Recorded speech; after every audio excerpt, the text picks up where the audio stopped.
I feel greatly honored and happy to have been invited to this well thought of and well thought out beautiful university.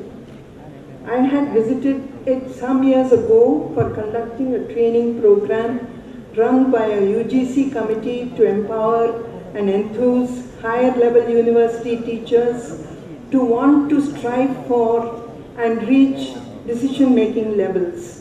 The idea was that more and more such well-equipped women teachers interested and competent for higher jobs and strive for what we all want, women's progress and their greater involvement in helping other women. Since then, your university has obtained many laurels judged by the results, and I hope you keep growing and fulfilling your dreams of achievement. But first things first, Madam Vice Chancellor, thank you very much for inviting me.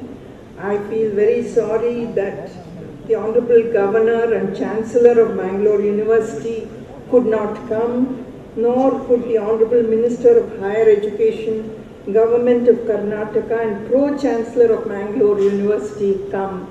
I wish they could have seen the brilliant students who came and received their certificates. What a day of pride it is for them and their parents. I congratulate all of them. Though yours is a young university, having been started only in 1980, you have made great strides, whether in terms of developing this beautiful campus or winning an A grade from NAC.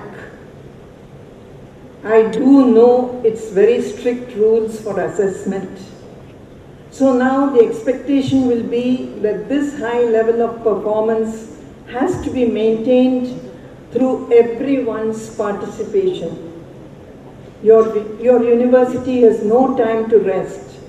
Each person has a role to play in keeping up the proclaimed standards, whether as student or teacher, not only in studies and results, but also in service to the public. And that comes with enabling each one to cultivate empathy for those less privileged in society. I do not have to repeat to you what is meant by strength of character, which is a prime requirement, especially amongst those who are lucky to get university education. I speak particularly to the students. Even Mahatma Gandhi conducted several tests on himself in a variety of areas, from vowing not to eat meat to pursuing non-violence in life. Such of you who wonder what other matters he experimented with may read up the literature in the area, including his many books. All this will help you to understand why and when and where restraint is of the highest importance, restraint, and how it can be cultivated if you want to be a disciplined citizen.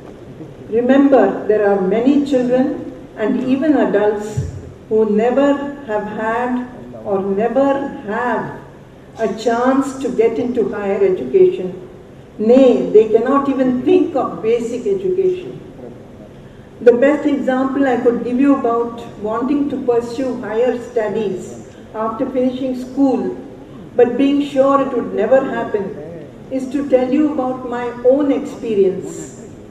I never imagined I would ever enter the portals of a university. I was the youngest of 6 children, with 4 girls and 1 boy. 4 girls and 1 boy above me. I assumed that just like my sisters, I could not hope to study any more than school final. In those days, that was the situation. This was in the 1950s. My father had felt let down when I, a girl, was born instead of a boy he wished for so much. I hope there are not many fathers like that now. As I grew, older, he wanted me to do all that I would have achieved or accomplished had I been born a boy. So deep was his desire that he made up his mind to send me to a girls' college in Madras, and with my brother who was joining the Loyola College for Boys in Madras. We were in a different place. I think we were in Pune, I forget now. What good luck that he could convince my mother that I would be safe and that I should be given the chance which the other four girls could not get. In fact, the two eldest ones got married very early in life, in their very teens. I would not be here today but for this lovely twist in my life. So one of the things to be thankful for is all that your parents and family do for you, no matter what the cost is in terms of money or whatever else, as well as your teachers and friends. We all receive several bounties in life from even unknown persons. So why not we also do as many good deeds for others as we can all our lives. I'm sure all of you students are listening to me very carefully. Today is a big day for you. You have benefited or will benefit from the education you have been lucky enough to have received, when you can promise yourself that you will try to do as much good as you can for others, especially incognito, without saying I did this, I did that, without waiting for reward. This is also a wonderful moment to be happy at the many opportunities that have come your way, and to vow that you will not fritter them away by showing off your skills or achievements and boasting about your success stories. All of you I know are very proud today. You've got the degree, yes, but you have to use the degree very carefully.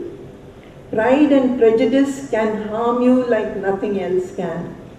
Lack of empathy is another sword that will cause you very much sadness, as can jealousy.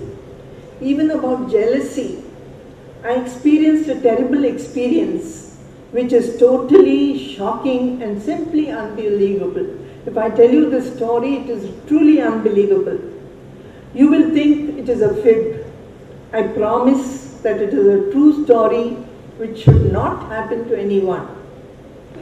We were in high school and our teacher told us that we would have a test the next week in history. She told us to study the portion from a chapter which had 50 or 60 pages of our history book. We were all thrilled that it was from a short, specific portion which we could easily handle, and we could even mug it up. You know, we have a tendency to mug up in India. So we could even mug it up and get marks easily than having to read all the chapters. Reading that chapter was easy, I thought, and postponed it to the last minute. But lo and behold, what do you think happened? When I opened my book, I was startled to find that the entire portion was missing. The entire portion which the teacher has said, you must read up and come and we will have the test on that. It had been carefully and neatly torn out after being taken from my desk, when I must have left it in class at break time. What was I to do? Whom to go to at night? I could reach no one else for it. It was too late and dark. Next day I ran to the teacher, thinking I was in for a good scolding of lack of interest, carelessness and sheer lethargy, postponing it to the last minute. Can you imagine how I was saved? Can you guess? Anyone? Okay, I'll tell you because I think we are running short of time. She is as a teacher, knew all the students well and had been noticing this particular student who had been showing signs of anger whenever I had scored higher. and so the teacher had deliberately kept a test of this kind.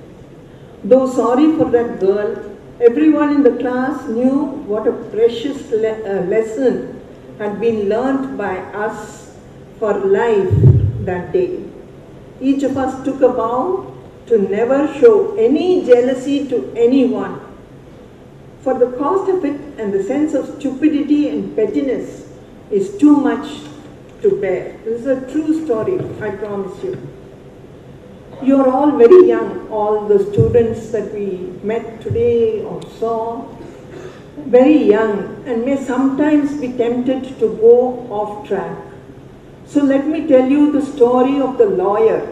I don't know whether this story is true or not.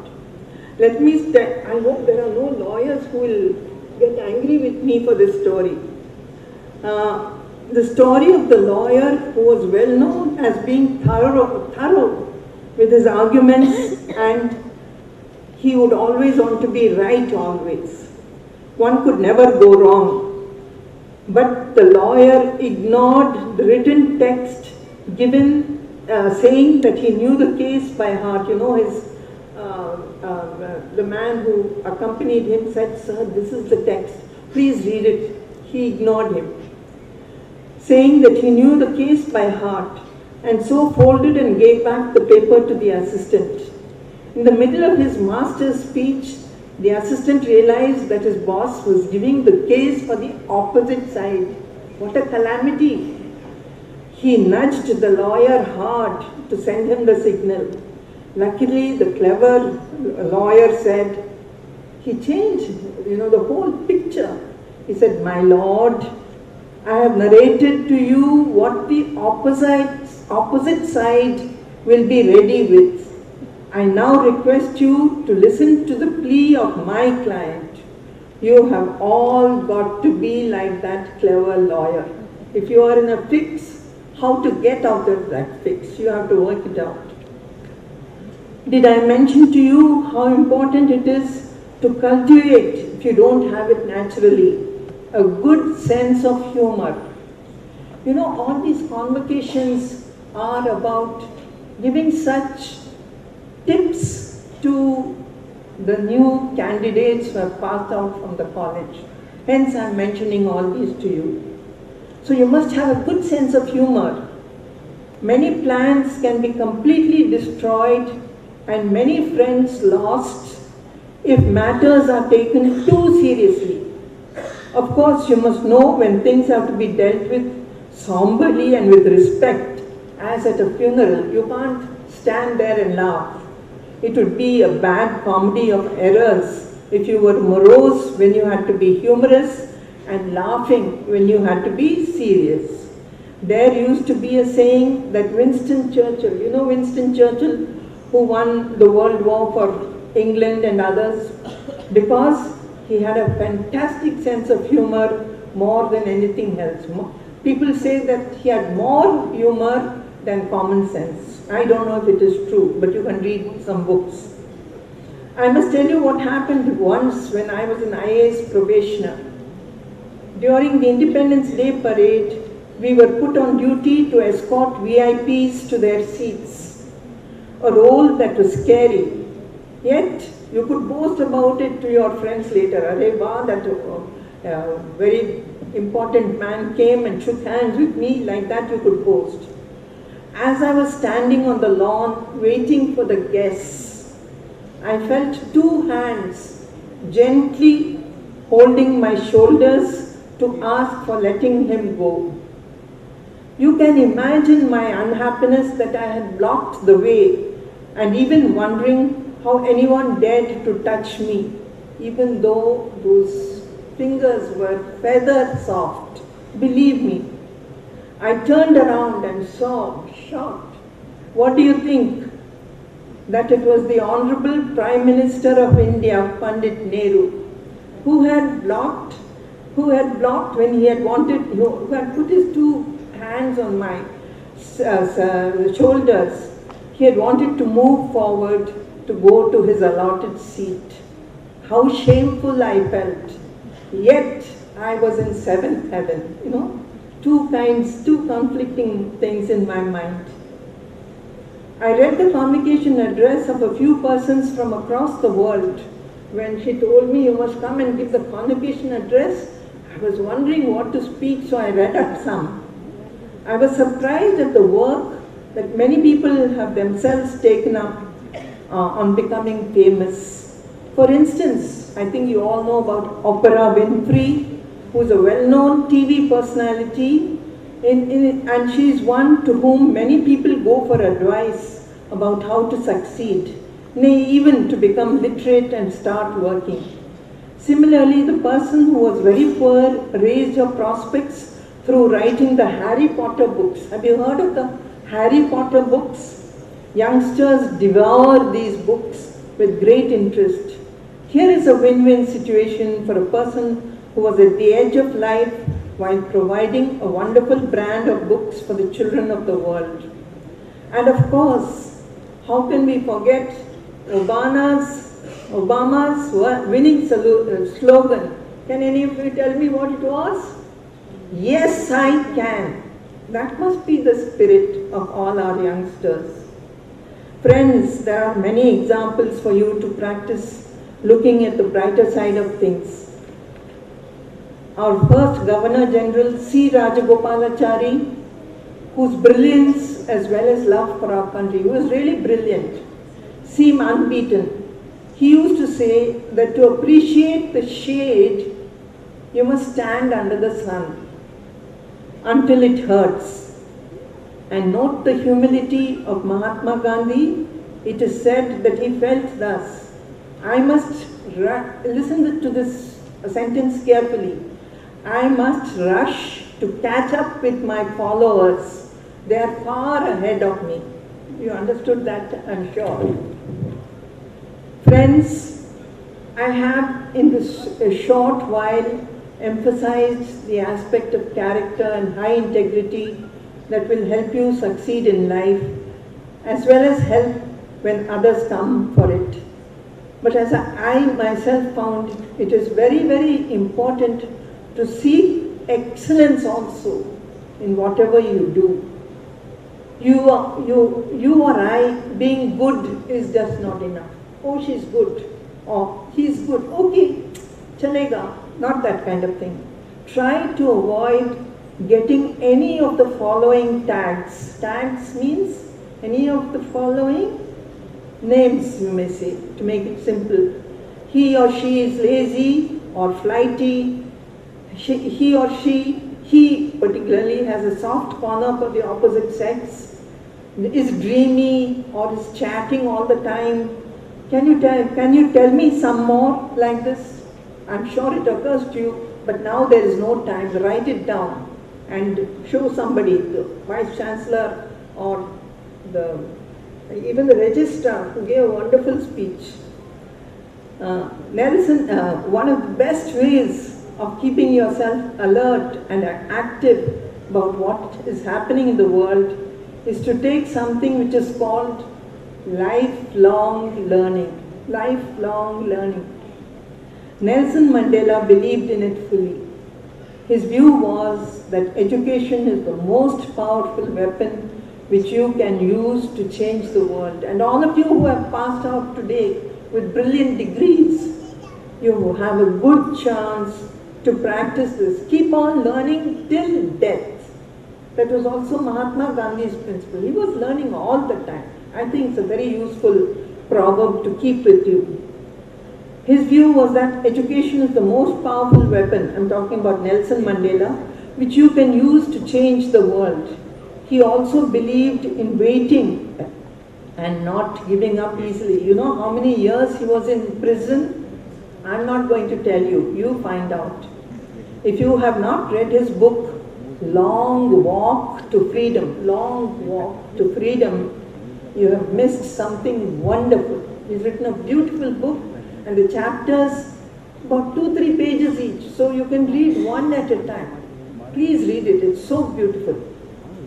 Amongst those persons who have done first-class work, but are hardly talked about, is Romulus Whittaker. Have you heard of Romulus Whittaker?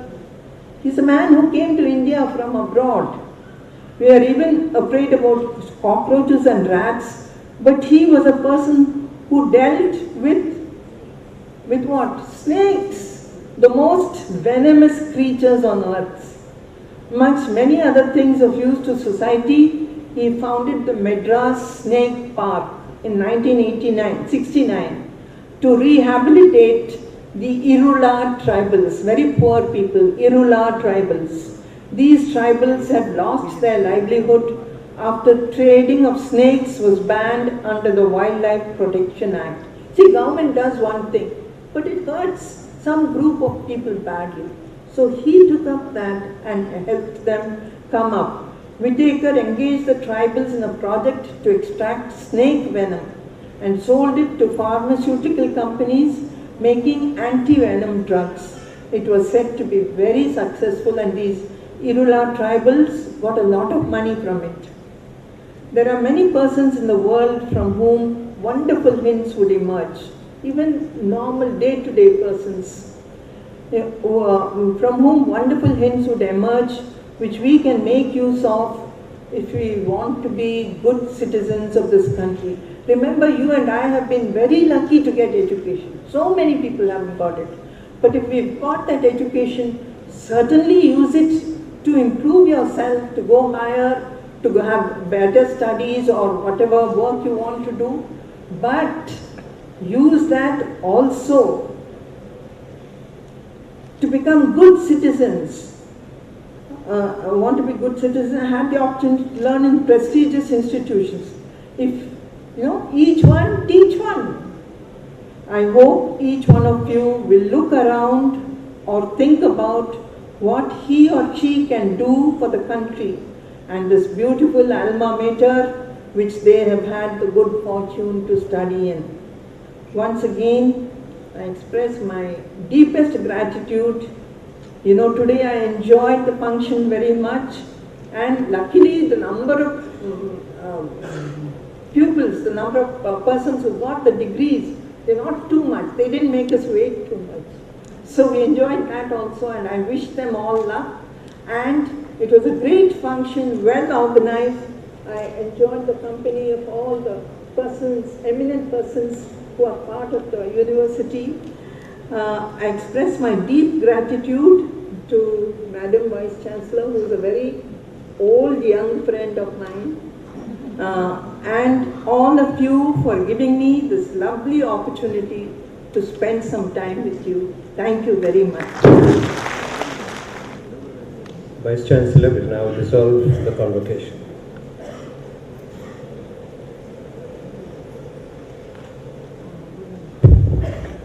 I dissolve the convocation.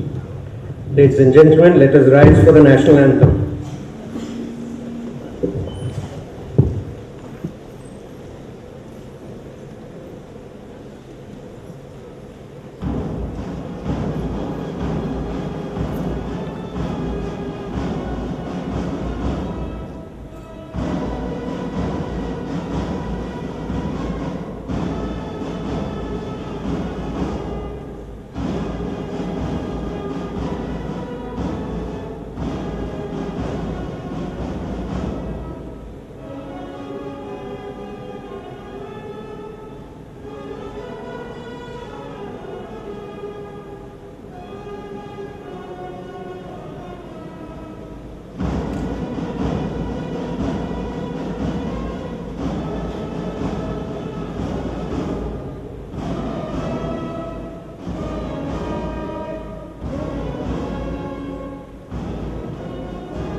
Please remain standing as the convocation procession reforms in reverse order. The mace bearer first,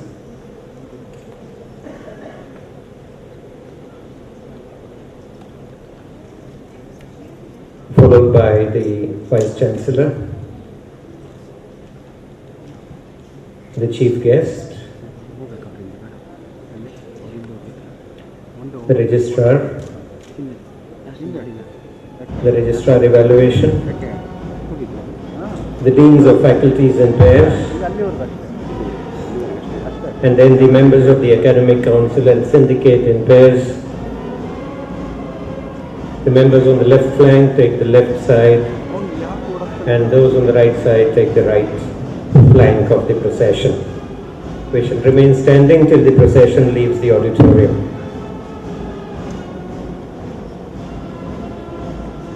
As the procession reforms, a couple of closing announcements. First class degree recipients who have chosen to collect their degrees in person, please collect your degree certificate from examination staff at the basement of this auditorium, the dining hall basement below this hall, this auditorium.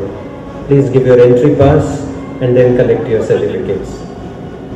Gold medalists and rank holders may wait a little for an interview with the press.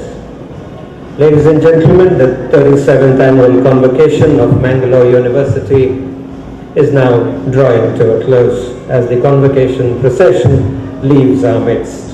It has been one more eventful year and one more eventful program. Thank you everyone for making it possible.